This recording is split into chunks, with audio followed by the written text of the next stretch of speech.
તો રાજ્યમાં અને તમામ લોકોને નાકે દમ લાવી દીધો છે। આ મુદ્દો એવો છે જે વર્ષોથી તેનો જવાબ નથી મળતો અને આ પ્રકારનું દૂષણ, આ પ્રકારની બદી આપણી આસપાસ અનેક વખત જોવા મળે છે। એટલા માટે મોટા સમાચાર સૌથી પહેલા આપને અપડેટ આપી દઈએ તો ભાવનગરમાં જ્યાં દારૂ કાંડમાં મૃત્યુઆંક વધ્યો અને 4 લોકોના મોત થઈ ગયા છે।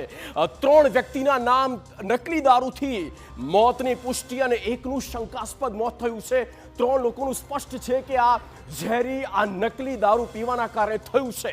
18 લોકો, આપ વિચાર કરો, 18 લોકો સારવાર હેઠળ છે અને કેટલા હદે આ પ્રકારની બધી, આ પ્રકારનું દૂષણ કેટલા જથ્થામાં ત્યાં આવ્યું હશે અને લોકો તેનો ભોગ બન્યા। પોલીસ દ્વારા 15 થી વધુ લોકોની આ બુટલેગરોની અટકાયત કરવામાં આવી છે। 15 લોકો આ સાંકળમાં હતા, આખી ચેન સપ્લાયમાં હતા, આ પ્રકારનો ધંધો ચલાવી રહ્યા હતા અને એ પણ એ મોતનો ધંધો બની ચૂક્યો હતો।